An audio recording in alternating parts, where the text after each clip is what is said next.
चमकता होगा जो आपको हताश होने से रोकता है? इस्तीफ़ा देने अचानक तो नहीं दिया, पर जब ये खबर आई कि अदानी एनडीटीवी ख़रीद रहे हैं तो मेरे जो शुभचिंतक हैं वो मेरे लिए बहुत चिंतित हो गए, मुझसे ज़्यादा हो गए। मैं भी चिंतित हो गया। जब आपके शुभचिंतक चिंतित हों तो आपको भी चिंतित होना ही चाहिए। तो उन्होंने कहा कि ऐसे मत छोड़ देना, देख लो कुछ सेवेरेंस मिल जाए, देख लो कुछ ये मिल जाए। तो मैंने कहा अच्छा ठीक है, मैं पूछ लूँगा, लेकिन मैं छोड़ना चाहता हूँ। तो और हर दूसरे दिन फ़ोन आता था कि अभी आपको इस्तीफ़ा देने की ज़रूरत नहीं है, ये लीगल बैटल है, ये महीनों चलेगा। तो मैंने कहा कि इस देश में लीगल बैटल उमर खालिद के लिए है, अदानी के लिए नहीं है। वो हफ्तों में हो जाएगा। और हवा जब बदलती है तो आप महसूस कर लेते हैं। इस वक्त की हवा थोड़ी सर्दी भी है और आने वाली गर्मी की तासीर भी है इसमें, तो आप महसूस कर लेते हैं। तो मैं एनडीटीवी के भीतर की हवा को महसूस करने लगा था। और ये जान गया था कि एक चैनल जिसके पास केवल एक चैनल है, अच्छा है चाहे बुरा है जैसा भी है, लेकिन अब उसके पास कोयले का खदान होगा, एयरपोर्ट होगा, समंदर के किनारे के बंदरगाह होंगे, रेलगाड़ियाँ होंगी, बिजली का मीटर होगा, बिजली का कनेक्शन होगा, क्या पता कल को पानी का कनेक्शन होगा। तो फिर हम रिपोर्ट क्या करेंगे? तो अदानी ही करेंगे। और वो सारी आशंकाएं बाद में साबित हो गई। एक दिन मैं एनडीटीवी के वेबसाइट पर देख रहा था कि 5 या 6 खबरें प्रो अदानी थीं, और ये सब चल रहा था। जो उद्योगपति 2 सवालों का सामना नहीं कर सकता है, वो भाषण दे रहा है कि वो फाइनेंशियल टाइम्स जैसा बनाएंगे। उसी समय वो दैनिक जागरण में उसका एक फीचर इंटरव्यू छप रहा है। तो इन सब को देखने जानने के बाद अदानी एक स्वतंत्र कैपिटलिस्ट होते, कोई कैपिटलिस्ट से कोई मेरी लड़ाई नहीं है। अगर कोई गुजिया बनाने वाला, समोसा बनाने वाला उद्योगपति खरीद लेता तो मैं शायद कुछ दिन रुकता, पर अदानी को मैं कभी भी मोदी से अलग नहीं देख पाया, उनकी राजनीति के हिस्से से अलग नहीं देख पाया, क्योंकि उनका उभार उस दौर के समय, ऐसा नहीं है कि भारत में काबिल इंडस्ट्रियलिस्ट नहीं हैं, काबिल लोग नहीं हैं, लेकिन वो उनका एक्सटेंशन हैं। तो उनके ही एक्सटेंशन में नौकरी करने से अच्छा है करना और बीजेपी के दफ्तर में बैठ के पैम्फलेट लिखना, दोनों तो एक ही बराबर है ना। आप बीजेपी के दफ्तर में बीजेपी के लिए पैम्फलेट लिखो या एनडीटीवी के दफ्तर में बैठ के बीजेपी के लिए लिखो, दोनों बात बराबर है। तो हमने इस्तीफा दे दिया।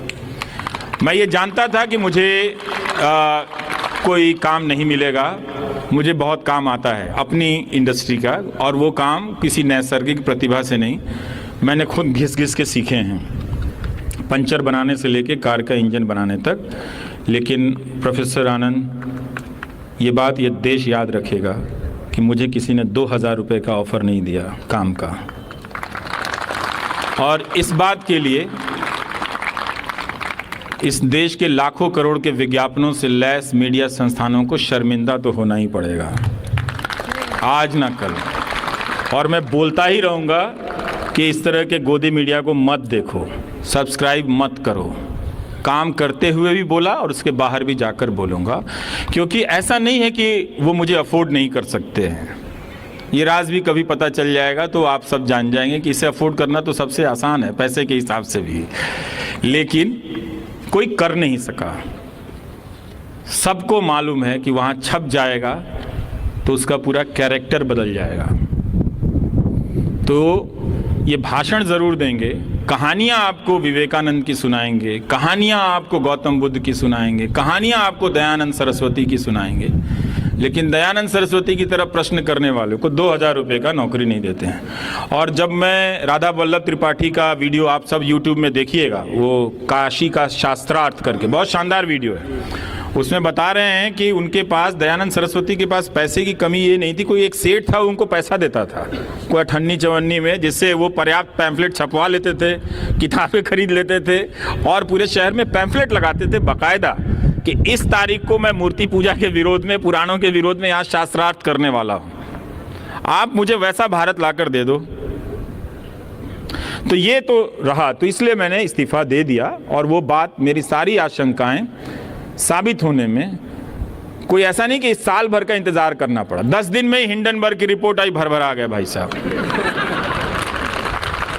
अब वो रजत शर्मा के यहाँ इंटरव्यू देने नहीं जा रहे हैं, हिंदी में, अंग्रेजी में इंटरव्यू देने के लिए इंडिया टुडे नहीं जा रहे हैं। हम कह रहे हैं भोजपुरी में आ जाओ, हम अपने यूट्यूब चैनल पे कर लेते हैं। हम भोजपुरी बोलेंगे, आप गुजराती बोलना। गुजरात के लोग भी बहुत पसंद करते हैं, देंगे इंटरव्यू। तो वो मैं जानता था कि मेरे पास अगर यूट्यूब नहीं होता तो मेरा जर्नलिज्म का कैरियर खत्म था, प्रोफेशनल कैरियर। जिस प्रोफेशन को मैं बिलोंग करता हूं, उस प्रोफेशन ने मुझे डिजोन कर दिया। लेकिन वो अभी भी चाहते हैं कि उस प्रोफेशन के जो एथिक्स हैं वो मुझ पे लागू हो, उन पर लागू ना हो। ये बहुत चतुराई का काम है। पर मुझे हैरानी होती है कि इस गोदी मीडिया को कोई कैसे सपोर्ट कर सकता है। आप ठीक है, आप प्रधानमंत्री मोदी के कुछ काम से खुश हैं, उन्हें सपोर्ट कर सकते हैं, फेयर डील। आप पॉलिटिक्स में तमाम तरह के विकल्पों को देख के किसी को सपोर्ट करते हैं। इस मीडिया को देखकर जो किसी लायक नहीं है, दुनिया के किसी देश में छोड़िए, अपने गांव में इसको डिफेंड नहीं कर सकते आप, इस गोदी मीडिया को, अपने गांव में नहीं।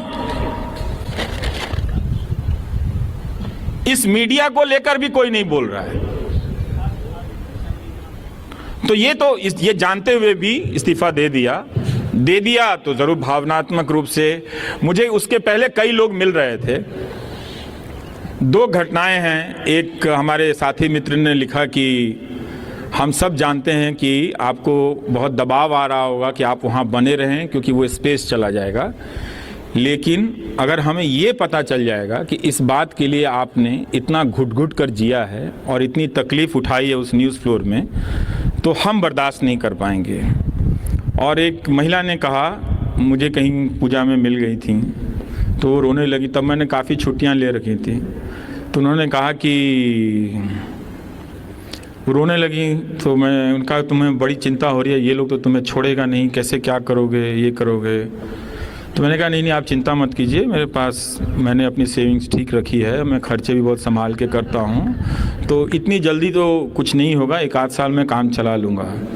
तो उन्होंने कहा कि एक बात कहनी है, और कहते कहते अपनी वो चूड़ी निकालने लगी कि समझौता मत करना। तो मैंने कहा आप कंगन रखे, बोले कि ये ले लो तुम, मुझे इसकी ज़रूरत नहीं है। ये पता चल जाएगा ना, ये दुख हम बर्दाश्त नहीं कर पाएंगे। तो मैंने कहा अच्छा आपको इतना फ़र्क पड़ता है, इस्तीफ़ा दे दूं? तो उन्होंने कहा हाँ दे देना। ये इस्तीफ़ा देने से 1 महीने पहले की बात है। तो मैं कई लोगों से टेस्ट कर रहा था, छठ में गाँव गया तो लोग जो मिलने आए, 1000 के करीब लोग आए थे मिलने के लिए, तो मैं उन सब से कहता था कि, लोग पूछते थे कि अब क्या हुई तार, तो मैं कहता था कि क्या करें बताओ। तो कुछ लोग कहते थे कि नहीं नौकरी मत छोड़ना, फिर कोई निकाल देगा। तो मैं ज़्यादातर लोगों से, यंग लोगों से पूछता था कि यार मन कर रहा है कि नौकरी छोड़ दें, तो कहता था हाँ भैया छोड़ दीजिएगा। छोड़िए इसका, अदानी फदानी का नौकरी करके क्या करेंगे आप, चल आइएगा यहाँ गाँव में हम लोग यूट्यूब चलाएंगे। तो हम बोले कि भाई यूट्यूब कैसे चलाते हमको आता नहीं, तो सब अपने बैग से सामान निकाल के दिखाने लगे कि देखिए हाई फोन बा हो जाई। और उन लोगों ने कुछ दिनों तक मदद भी की कि लाइए हम आपका थंबनेल बना देते हैं, वीडियो एडिट कर देते हैं। उन लड़कों ने कहा कि आप यूट्यूबर बन जाइएगा, हम लोग के साथ रहिएगा, मोटरसाइकिल से घूमिएगा, लेकिन उसकी नौकरी मत कीजिएगा। तो हमने छोड़ दिया सर। ऐसा नहीं वो सिर्फ मुझे ही देता है। और ये कितनी अच्छी बात है कि लोग, हम चाहे जितना भी पैसे पे या कंट्रोल से मीडिया की परिभाषा बदल दें, लोगों की समझ में, या ऐसे लोग अब भी बचे हैं जिनकी समझ में पत्रकार और मीडिया की परिभाषा नहीं बदली है, और इसका प्रमाण है वो कलम जो मुझे देता है।